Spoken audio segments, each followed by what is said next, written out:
first note that there are two words that made all these battles in this surah. The word number one, Furqan, and the word number two is Nadir.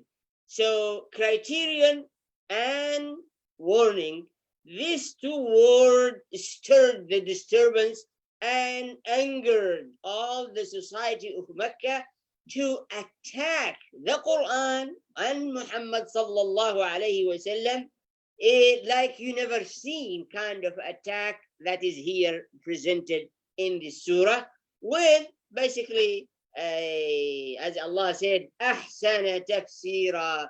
Allah has explained all of that, but it is intense attacks on the Quran and on the Prophet Muhammad sallallahu alaihi wasallam because of this two word.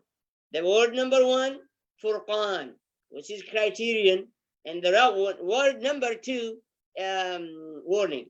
Now, the reaction, the attacks, the anger of the society at that time toward these two functions, indicating that whatever Muhammad sallallahu alaihi wasallam was doing and the Quran, very effective on them. That's why he got this strong reaction and response. So when the people respond, negative or positive, it doesn't matter, but the strength of the response indicating that you are very effective, and you need, as the surah said, you need to keep up the good work. That is number one. Number two, we already discussed about it, and I hope we remember. نزل الفرقان على عبده. Here, as you can tell, he didn't نزل القرآن على نبيه على محمد صلى الله عليه وسلم على رسوله, but it selected عبده, his servant. And definitely, Quran was revealed to the Prophet Muhammad sallallahu alaihi wasallam. But once the Prophet sallallahu alaihi wasallam has passed away, you can insert abdihi, any abd. So if Allah said ala, this Quran was sent to the Prophet Muhammad sallallahu alaihi wasallam, everybody later will say, well, it was given to the Prophet Muhammad sallallahu alaihi wasallam. I'm not the Prophet Muhammad sallallahu alaihi wasallam. So Allah has selected the word abdihi at that time, definitely meant the Prophet Muhammad sallallahu alaihi wasallam. Once he has left, you can insert any abd comes after him, following him, doing his work and making this work of warning. The third point is للعالمين. Historian and Orientalists have insisted that the message of Islam was localized and was just concerned about Quraysh, and then expanded to Medina and then to the Arabia. And once they were able to taste the sweetness of success, they generated ambitions to spread this message to the whole world. And that is a lie and fabrications, because Allah said, Lil Alameen. From day one, the message of Islam was for all mankind. And that is only because of the start. You start somewhere.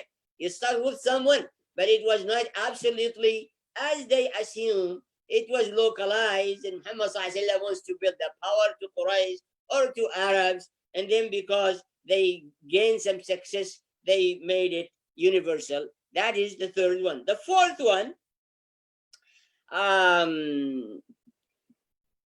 ليكون للعالمين نذيرا. Here the key point. Well, we say warning, and I know people just don't get it. We say the Quran is a warning, the Prophet ﷺ is a warner, and Allah says in the Quran in many places, إِنَّا أَرْسَلْنَاكَ شَاهِدًا وَمُبَشِّرًا وَنَذِيرًا وَدَاعِيًا إِلَى اللَّهِ بِإِذْنِهِ وَسِرَاجًا مُنِيرًا. So with no doubt, the Prophet Muhammad sallallahu alaihi wasallam was sent as a warner and also bringing good news. So the key point is, I mean, when we listen to the word warning, it comes to our mind one kind of warning, and from there we don't see it really clearly what is meant in the Quran here by warning. The warning that we know is the warning from fire, warning from tornado, warning from disaster, warning from danger, and these kind of warning, they are short time warning, and what is needed is well known. Run away. That's all what they. If you hear the warning fire or tornado or hurricane or a danger or wild predators, animals, everybody knows what. Just run away, and it is maybe 5 minutes, maybe 1 hour, maybe one day, and everything is over. The warning is not that kind of warning. The other warning that is everybody received every day. You receive the electric bill and they tell you 300 is due by 25th of May. If it is after that, is going to be that much. Penalties and interest will be added, and they said that is warning. Other warning, you say you receive the statement of the credit card, and they are forced to give you warning saying, well, this is $10,000. If you pay only the minimum, it's gonna take you 25 years, and you are gonna be this much of amount. But if you pay more than the minimum, it will be that and so much. How much? This is how much you are going to save. This warning is everywhere. The teacher saying this is the cutting edge. By 6 o'clock, if the report is not in my email, then 10% of your grade is going to go away, or I'm going to fail you. We receive this warning in every life is based on warning and cutting edge.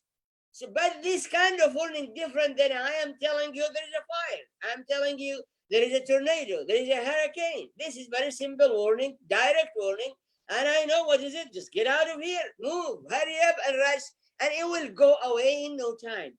The other warning that we receive every day, if you don't meet the deadline, if you don't meet the criteria, if you don't meet the qualifications, you are going to be penalized. And to basically meet those criteria and meet the deadline and the qualifications, need behavior change, and people don't like that. Yeah, you get to balance your budget. You got to control your spending. You get to save. You get to prepare for disaster. You get to prepare for losing the job. You get to prepare for getting sick. You get to pay the bill on time. This kind of warning that we receive it every day in all aspects of our life is difficult. People don't like it. And many fail to comply with it because it required discipline. It required from determination. It requires understanding. It requires ability to control yourself and your behaviors. It requires resistance to the desires and to temptation, advertisement, and those enticing you, buy, and later, here the credit card, you will do it, so and so. So this is needed a certain level of understanding and power will, and behaviors and consistency and determination to meet it. This is what's required. We are every day receiving warning by another hair turns gray, another wrinkles pops up on my skin, my bone becoming weak, I have to have glasses. These are warnings, as it is known from Allah, that there is a end for you to depart. And if that end comes, you are going to be penalized. You are going to be punished. You are going to so and so and so and so forth. There is no bailout. There is nothing can bail you out if you really pass that deadline without being fully prepared and aware of it. So this is what kind of warning, and this is what is the problem with this kind of warning, that many people fail it, ignore it until they buried themselves in debt, in missing deadline, in losing their credit and their accreditation, their success, their grade and grades, and so on and so forth.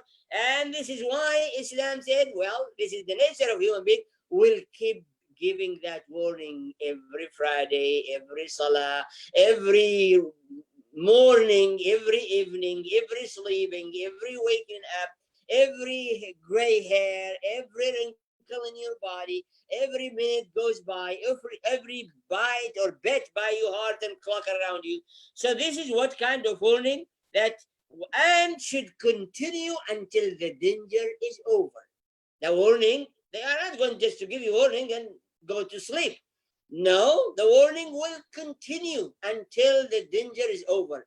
And we know only by the mercy of Allah, the danger is going to be over when you enter Jannah. That is the only time where you can be free of any warning, where you are safe, where the danger is definitely behind you and you are saved.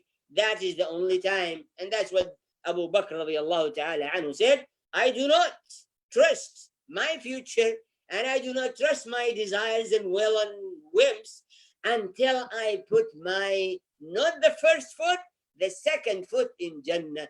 This is where I am going to relax. This is where I am going to feel I am secured. Now, the other concept, how the abd, whether the Prophet sallallahu alaihi wasallam or me and you, is going to be a warner. Well, we go to the life of the Prophet Muhammad sallallahu alaihi wasallam, and from there he was a living model of how to fulfill this function, this assignment from Allah subhanahu wa ta'ala. And I think we discussed this a little bit yesterday, but we get to go over it again. You need to understand the conditions of Mecca and conditions of Medina. Conditions, you are made by your environment. You are made by your experience. You are made by the forces influencing you. So in Mecca, there was different influence, focus on the Muslims at that time. And which is basically, well, they were strong believers, they were obedient to Allah, they are patient, they are sacrificing, but the growth was not as expected or as needed to meet the deadline. And we know that that dynamic of Mecca didn't give the Prophet sallallahu alaihi wasallam nor the Muslims in Mecca to become influential in the society. They were not influential in the society. The Prophet sallallahu alaihi wasallam, by his warning, was definitely influential and was effective, but the reaction, as we see the surah, is anger and counter-attack and basically rallying all their means and ways to get rid of this source of unknowing warner, but not to listen to dialogue or to communicate or to make a space or to give it a chance or time, was absolutely not. So this is what the purpose or the reason of hijrah, to go into a different environment, different circumstances, different influences around you, that is going to make you able to be influential in the society, effective in the society. And that's what happened in Medina. Muslims were very effective, very influential. Everybody, basically, they become the headline of all Arabs and actually the headline of the whole world. And this is where you can fulfill that mission. Side note, this is a key point, that Muslims in the West, in America and the Western world, are not influential in the society nor effective. Even within themselves, even resistance is there. And um, basically, our effectiveness is minimal or not there at all. And the attack and the anger and the forces that counter attacking the growth Muslims in this place is tremendous, and you cannot stop it. So that is what we discussed also yesterday. We are not going to go further in that regard. Now, here, warning has to um, focus on certain group or segment of society or people to give them warning. So the first one said lil alamin, and then moved on to specify segment of this al-alamin. One segment, those who claim Allah has taken a son. And the second is the mushrikeen. So those who claimed Allah has taken a son, and it came right away. تبارك الذي نزل الفرقان على عبده ليكون للعالمين. Alamin includes everything. Christians, Jews, those who believe in eternity and others, those who worship idols, include everybody. But went on to specify certain group. Why? الذي له ملك السماوات والأرض ولم يتخذ ولدا. Warning to those who claim Allah has taken son. ولم يكن له شريك في الملك. Also warning specifically for those who claim Allah has partners in his kingdom. And the warning to those who basically don't accept the names and attribute and the oneness of Allah subhanahu wa ta'ala. And it should give us a hint that from among al-alamin, these two groups are going to be in your face if you are going to be a warner all the time. They are going to stand up, just like Quraysh, in your face, and you'll be prepared for what the surah is going to show you. How many and what kind and how much tense of this attack is coming in the surah. So let's take example, mushrikeen, that either they basically deny his name and attribute, deny that he is in control, deny he is the creator, deny that he is a unique, he is ahad, he is fard, he is samad, he is lam yalid wa lam yulad. Now let's take example of we were discussing this in another class. You ask the Hinduism, why do you worship this object? They say, all of them, they say, we don't worship this object, we worship God through this object. Fine, that's fine. So do you have proof, evidence, statement, permission from him that you worship him through these objects or idols? They don't. And that's why Allah said, lie, they fabricate lie. Give me just any proof. For example, okay, give me proof. God said, worship me through Jesus. Show me statement. Present to me evidence, revelation, to say Allah is happy with it. Allah wants you to worship him through idols. Whether what Quraysh doing, or the Hindus doing, or the Buddhists doing, or the Christians doing. Allah said, I just want you to present to me a statement or permission, because you claim you worship me. Did I give you permission? Show me what is that permission. Otherwise, it is a lie. Now, the surah is called Al-Quran, whole is Furqan, and the surah is Al-Furqan. We need to realize what does mean Furqan.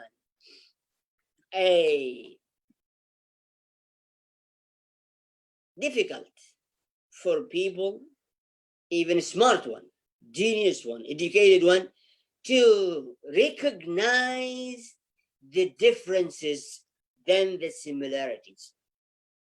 Very difficult. And the whole shirk come from this point. They could not recognize the difference between the creator and the creation. And they mix it together. Oh, well, God, like human being. God is incarnated in Jesus. So that is why Quran said Al-Furqan.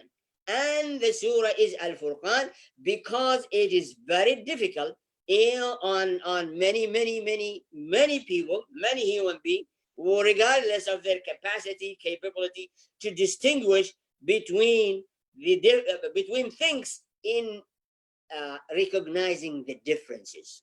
You see them always kind of similar, and that is why called Al-Furqan. The second point related to this is Furqan in way of thinking and in way of understanding. Thinking and understanding. Furqan means differences first captured by intellectual capability and capacity with a attention and extreme paying attention to details. If I do not pay attention to details, it's in all same. And many times we miss that.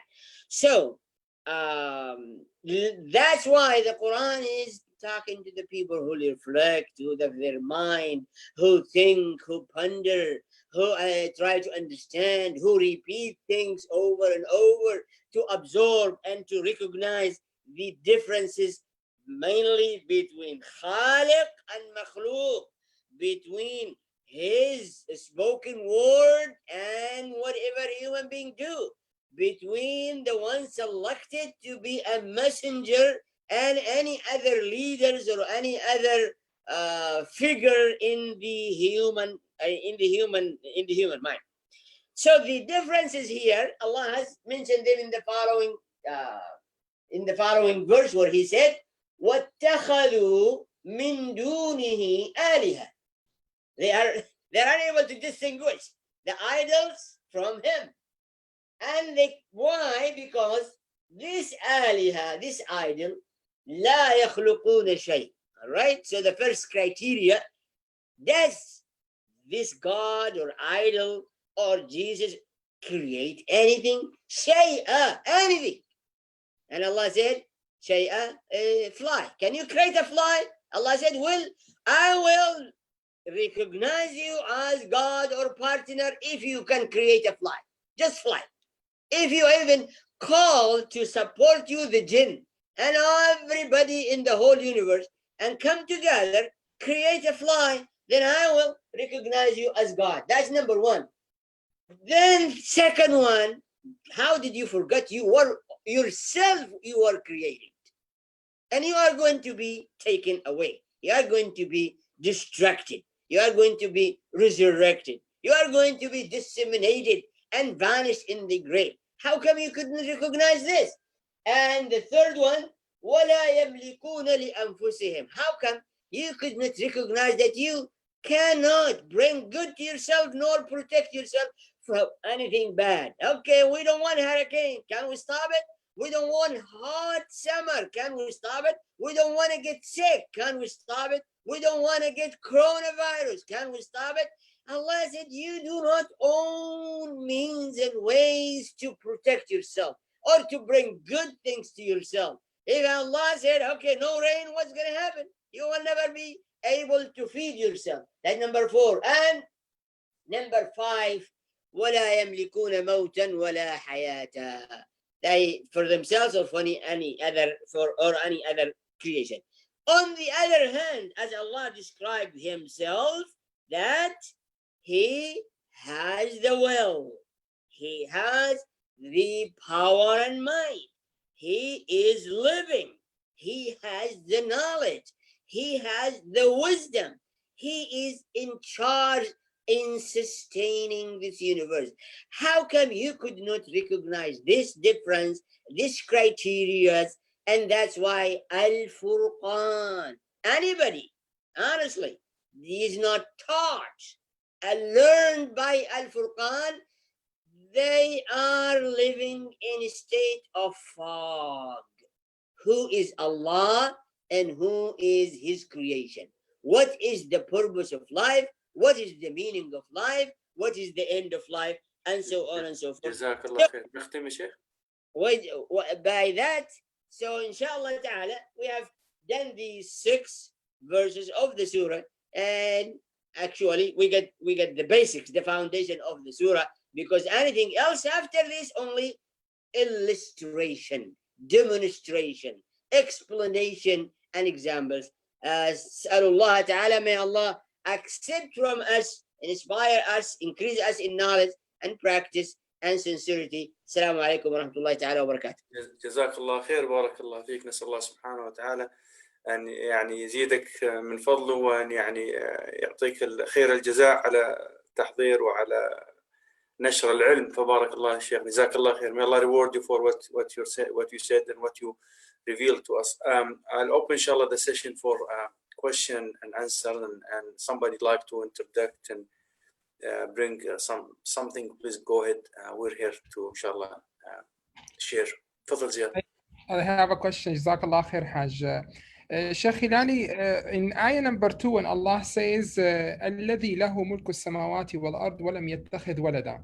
I understand that there are a group of people right now who opposes this idea that لم يتخذ ولدا by saying, yeah, he has a son. Do you think there is a group right now who can object the statement when Allah says الذي له ملك السماوات والأرض? Because this is the first statement. Good question. Nobody claimed the ownership of the universe, but what they claim, autopilot. Some creator created and let the universe run on autopilot. No, He is not in charge. As we know from Islam, Allah is part of every minute and second in every single creations of the universe. Even as Allah said, a leaf will never fall without His knowledge and awareness and permission. A leaf at fall, when the fall comes, is when that leaf dried and is going to fall under its weight. This is وَمَا تَسْقُطُ مِنْ وَرَقَةٍ إِلَّا يَعْلَمُهَا. There are people deny this. Okay, yeah, he's there and he's retired. Jazakallah khair. Assalamu alaikum. Sh.Hilali, I have a question about the use of the word Furqan instead of Quran in this ayah, and in another ayah that was talking about Musa wa Harun wa laqad atayna Musa wa Harun al-Furqan. So I noticed that, I'm not sure about that, it was the circumstance that where there is an encounter between haqq and batil, even though that wasn't the Quran, it was Suhuf Musa, and this is the Quran, and he used the Furqan specifically for those both incidents. Thank you. Good question. And we need to understand Musa have been he received Suhuf, tablet, and Torah. He received complete Sharia, exactly similar in many ways to the Sharia, to the Furqan that given to Muhammad sallallahu alaihi wasallam. Not just written one, verbal one, and also the tablet were the essential. So definitely that's why Allah and the Quran brought a lot of similarities between Muslims and the Jews, and between Muhammad sallallahu alaihi wasallam and Musa alayhi salatu wasalam. And as we know of today, Jews, they have the oneness of Allah. They don't believe in the real Orthodox Jews. They have the oneness of Allah exactly like Muslims. They have the Sharia exactly like Muslim. And that's why the Prophet Muhammad sallallahu alaihi wasallam told them, okay, you don't want to follow my law? Bring me your book and see what Allah said, what God said in your book about this punishment, about this, and so forth. So definitely that's what Furqan, it doesn't mean, as I said, Furqan is what enable human or Alameen, enable them to distinguish the differences between the creator and the creations. That is what is Furqan, and that is the essence of the Furqan. And this is where all the shirk and kufr and this wrongdoing coming from, is a mixing or an ability to distinguish between Khaliq and Makhluq. And so, with no doubt, what Musa have given is not the same. It is a different book. It may be more or less, maybe 90% of what total he got, total, not the Suhuf, not the book, not the tablet, not the verbal revelation to him. 90% is similar to the Sharia given to the Prophet Muhammad sallallahu alaihi wasallam. Wallahu alam. But also is what not preserved. So they have discarded many of it. They have changed many of it. They have lost many of it, and that's why Furqan came and it's been preserved out of mercy, and we thank Allah for that. Jazakallah khair. Good question. Jazakallah khair.